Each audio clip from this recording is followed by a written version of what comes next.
smartphones all over the place now, from RIM to HTC, from Apple to BlackBerry, and so many things are happening. And we just kind of feel that we should encapsulate all this in a program and give you trends of what is going on in the technology space. And that is why we have this program called Digiverse.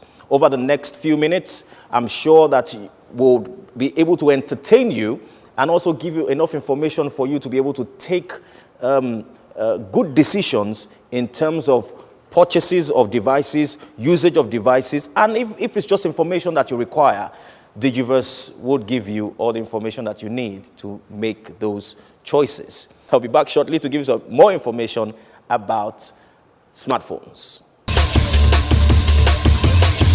You're welcome back. Giving you information about smartphones. We want to talk about HTC. We want to talk about Apple. We want to talk about BlackBerry. Should I buy a BlackBerry or should I buy a Nokia phone? You know, what's the difference between those two?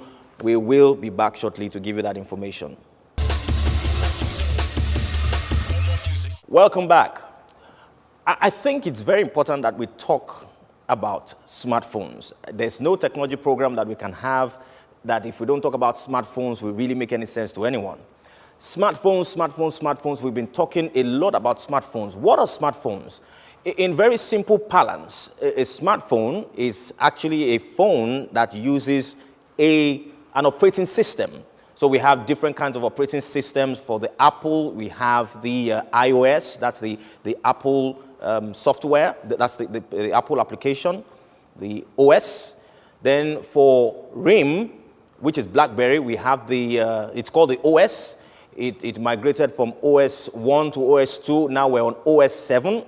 A lot of the phones that are being used now are on OS 6. Nokia is a bit of an animal because Nokia is currently moving from the Symbian platform that they have been using from the time that the smartphone started to the Windows mobile platform. And that transition actually is causing them a bit of a problem in terms of their market share. But we feel that Nokia has the capacity to make very great devices. And by the time the Windows devices begin to come out, I'm sure that we would have great phones from Nokia.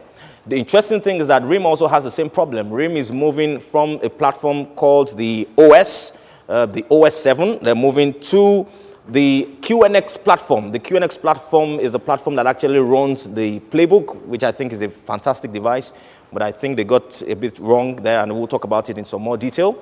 And then, of course, you have people like HTC who use the Windows platform and use Android. Android is another platform that is giving everyone a run for their money and giving everyone problems. Android is owned by Google.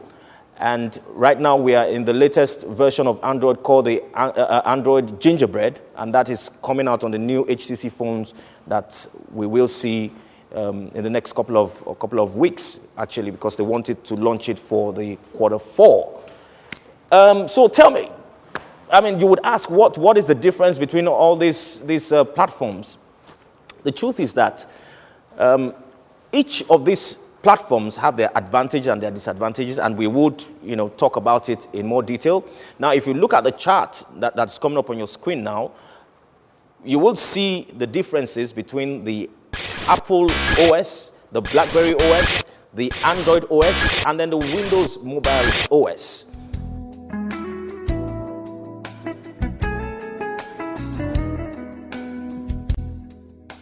But let's limit things down to Nigeria, because remember that this program is for the Nigerian audience primarily, and let's talk about what is happening in Nigeria. Globally, you have Android having over 50% market share in terms of devices that actually port the OS, but it's a bit funny because in Nigeria, you actually have also a very high percentage of BlackBerry users. And it actually was a RIM strategy when they came into the country. I think they did something right, and you have a user base that's quite significant. And what we call the killer application within the BlackBerry device is actually the ability to ping, which is traditionally called the BlackBerry Messenger service.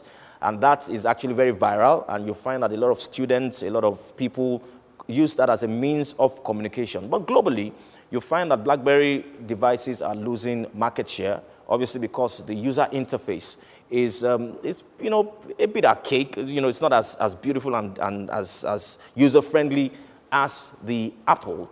But I'm sure that they're working on it, and by the time they come up with their new generation devices sometime next year, I'm sure that they would have, you know, a better user experience. Apple, on the other hand, seems to be like a machine that cannot be stopped. The guys in Apple have gotten it right. They're very consumer-focused.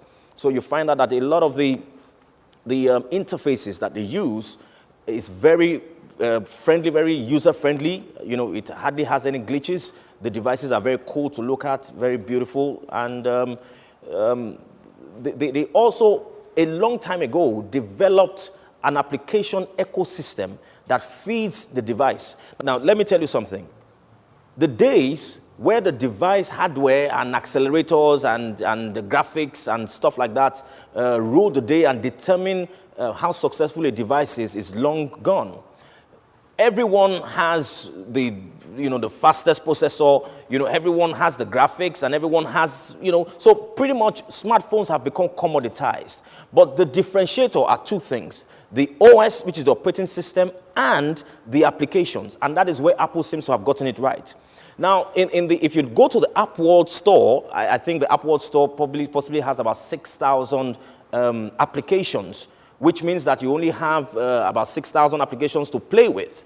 Android, on the other hand, has a very extensive developer ecosystem. So you find out that on a daily basis, new applications are coming up on the Android platform, and which means that any Android device, either a phone or a tablet, has access to, I think right now, about 70,000 applications.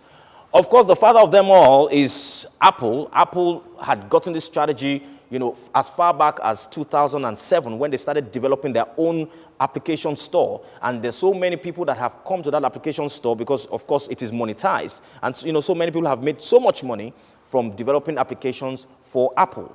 I think the last time I checked, Apple had reached their 10th billionth download on applications.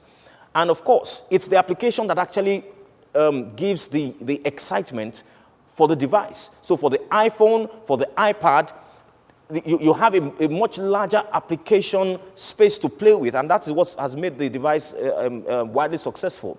In terms of hardware, actually, the BlackBerry Playbook is a much more superior device than even the iPad 2 in terms of hardware, in terms of the OS and all that, but it's just unfortunate that it's not hardware that rules the day, it is applications. We'll be back shortly to give you a feedback on the different types of applications that are existent. You're welcome back. When I get talking about technology, I'm so excited.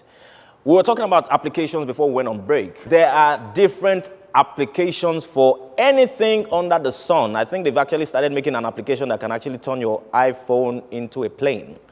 Believe that and you believe anything. But there are different applications to do different things, and basically what an application does is that it takes advantage of your device to help you do whatever, games, different things that you can do with applications. And the more the application ecosystem is developed, the richer the platform will be. Why has Google Android, why has it gained acceptance and gained market share so rapidly? It is because Google focused early on developing their application ecosystem. When I say an ecosystem, I'm talking about the different developers that actually feed a particular application space. So you have so many people developing applications on Google, and on the Google Android. Google actually owns the Android platform. And then the Android platform, it was a fantastic strategy by Google. The Android platform is free. So it means that unlike Windows Mobile, for example, where the device manufacturer has to pay royalty for using the OS for every single device that is sold, the Android application platform is free. It's royalty free. And then it's open source, which means that each manufacturer can design the Android system and, tweak it to what exactly it is that they want to achieve. And that has taken off. So there's a market there's a market, when I say market, not a physical market, but a market in China called the Shanzai. Shanzai is actually a word for replica or for fake. There's a Shanzai market in China that is active and vibrant. And a lot of the smartphones that are developing in that Shanzai market is actually on the Android platform because they don't need to pay any money for it. It's not as though they're paying any royalties on the ones they're supposed to pay royalties on. But anyway, that's discussion for another day. In the Shanzai market, they like open source, so a lot of development has gone around the Android platform. And you find so many different devices all over the place that do different things with Android. And of course, with a 70,000 application strong store, it's quite decent. So you find that is happening. At the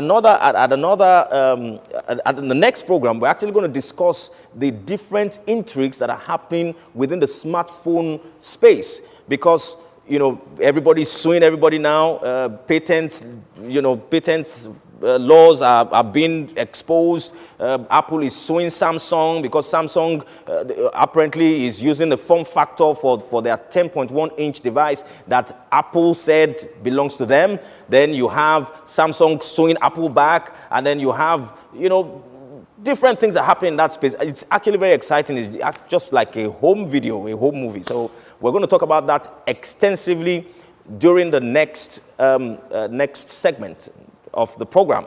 But you know what? I've been talking now for the past 30 minutes, and I really would like to know if what I'm saying is interesting to you or you're just bored stiff on your couch. So let me know. My details are on the screen. I'd like some feedback from you. I'd like to know, if you have any questions. I mean, we have an extensive research team at Digiverse that can, answer whatever question that you have. If you have any comments also, would like you to, get back to us. So just let us know. Let's know what's going on. And if you found a strange device somewhere and you'd like to know what it is, or you have anything at all, feel free to contact us on the details that are below your screen. I'm very excited to be here with you, and over the next few weeks, we will be engaging ourselves on different things that has to do with technology. We're talking about the iCloud. We're talking about the applications. We're talking about devices. We're talking about, news, what is happening in the technology world, the different companies, RIM, Apple, HTC, whatever it is, once it's technology, we'll talk about it, and I'm sure that we'll have a great time. So until I see you guys next week, thank you so much. This is Digiverse. My name is Dimeji Mateson.